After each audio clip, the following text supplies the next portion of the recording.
محمد حاجي أحمد ومقعدي ساف قرشد ويهين ظاهر عدا وحذيفة الكعسة. سالم سعيد محمد ومقعدي ساف قرشد ويها سلمان. أحمد محمد هاشم ومقعدي ساف قرشد ويهين عربي حرسي. فاطمة حسين علي عداوي ومقعدي ساف قرشد ويهين فاطمة كورنيل إيو عصبو وأفرت هذه سنة جوبجوج واه أد الله يستو. هالك الشن كلا أو إسكو أديهين أفرت هذه سنة ومقنياله ay ka socoto dacwadooda hoolka dacwad qaadista maxkamadda ciidamada qalabka sida aniga waa kamid ah laakiin aqoon ahaan kama mid ahayn qasab awgiisa aan ururkan ugu beeray midkoodna ma diidana kamid ahaanshiyaha al-shabaab laakiin maxamed xaaji waa maskaxda kooxda dhinac fadhida ma ahan kuwan kaliya waxa uu hagid iyo dilwadareed la fuliyo kuwa la geeyay fagaaraha cadaaladda iskool booliisiya kuwa sugaya fulinta xukunna ee mareen iyo kuwa la doondoonayo oo ay hayaan xogtooda hay'adaha amniga sida booliiska iyo sirdoonka shaxdan ay soo diyaariyeen hay'adaha baarista ayuu inoo sharaxayaa gaashaan muumin xuseen cabdullaahi ku xigeenka xeelaliyaha guud ee ciidamada qalabka sida waxa laga qabtay degmada wadajir area mataqaana meeshan la yiraahdo Saybiano iyagoo dil raba gabar ka tirsan ergadii soo xushay baarlamaanka hadda shaqeeya gabadhaas oo ka badbaaday dilkooda saddexdan shakhsi markii la qabtay waa tilmaanta ugu fiican ee lagu aqoonsaday eedeysanaha koobaad dadka laga helay saddexdan shakhsi waxay tilmaameen ay sheegeen in uu amiir u yahay ayna ka saayaan ninka la yiraahdo ilkaas shucayb oo xukunsanaha hadda dil ku xukuman ayuu tuhunkeenu saarnay una haysanay inta badan inuu yahay ninkii ilkaas iyo daahir magaca isku darsamay ee tilmaamaha laga soo bixiyay ee aan raadinayn waxaan aaminay inuu yahay shucayb markii la wareystay carab wax laga weydiiyay inuu ninka ilkaas yahay wuxuu dhahay carab ilkaas ma taqaana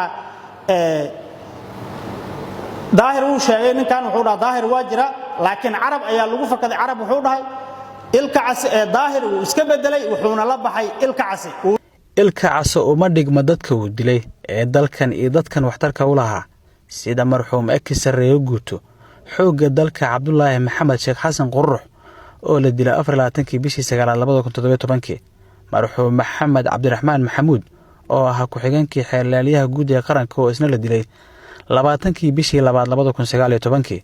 marxuum Sareeyo Guuto booliis Maxamuud Xaaji Cali oo la dilay 27kii bishii 4 2019 dhammaan waxa uu qayb ka ahaa dilalka ku xusaneediisa waxa uu isku haystaa wali sargaal muhiim ah oo ay u dhutin doonto maleeshiyadii uu ka tirsanaa admin waxaan ku wadaana maamulan ahaa nin wax dilay iyo xaashaysan ma hortashoob nin galaaba ebil baad dhorsaneen meesha caana boor lagu meesha ma lagu qaybay dad nin shabaab waxba soo dilay urur jabhadaysan wax laayo qof walba soo galan waxa ogtiin inuu wax soo geystay عرب توريد بمقعمتك يكمد هانشيها al-shabaab ayuu ogol yahay laakiin waxa uu iska dafirayaa dilka marxuum Umar Maxamed Abikar taariikhdu markay ahayd 10kii bishii 8 2016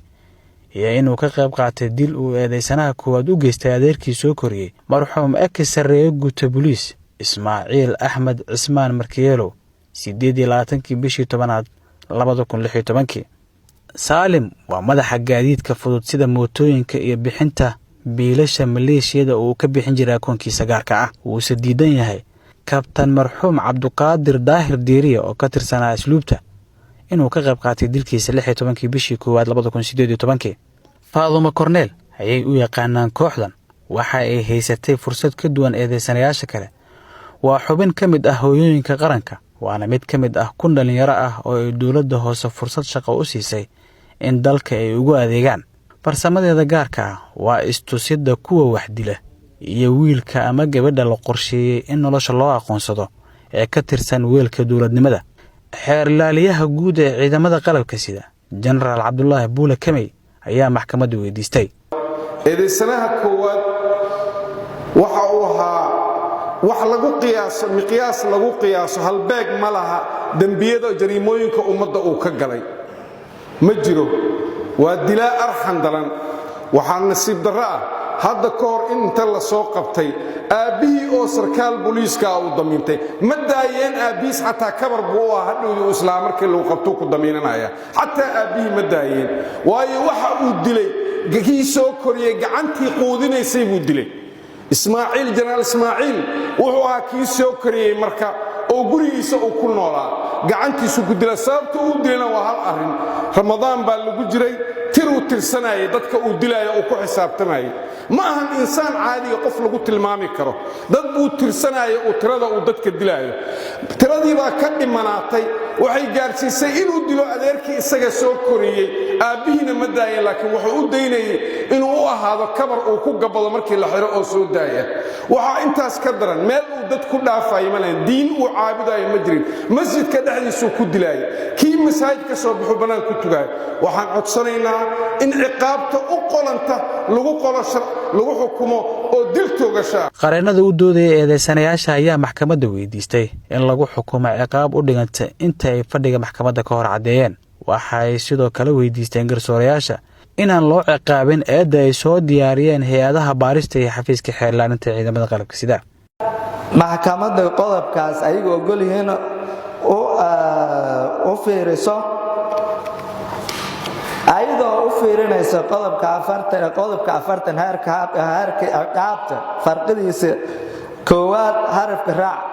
oo tilmaamaya waxyaabaha dembiga fududaynaya sharmaarke cumar axmed xuseen oo magacyadiisa afgarashadu yihiin ugaaska iyo geni axmed faarax iidle oo magacyadiisa afgarashadu yihiin shuuriya iyo madoobe nuunow cabdiraxmaan mustaf cabdulaahi oo magaciisa afgarashadu yahay mooryaanka ramadaan cabdiraxiin mursal oo magaciisa afgarashadu yahay saalax iyo cabdinaasir axmed cabduqaadir oo magaciisa afgarashadu yahay carabi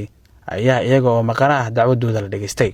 mid kasta iyagoo maqanayaashan ka mid ah waxa uu leeyahay halistiisa gaarka ah waxaase looga fadhiyaa hay-adaha amniga in ay ka gutaan waajibaadkooda kadib go'aanka maxkamadda gaashaanla sare xasan cali nuur shuute gudoomiyaha maxkamadda darajada koowaad ee ciidamada qalabka sida ayaa soo xiray fadhiga maxkamadda dhegaysiga garmaqalka la xiriira 4 eedaysane ee maxkamadda hortaagan iyo 5 eedaysane oo maqanaha ah intaas ayuu ku dhammaystiran yahay maxkamadda ayaana go'aan ka soo saari doonta wabillahi tawfiiq cabduqaadir ciise warbaahinta qaranka magaalada muqdisho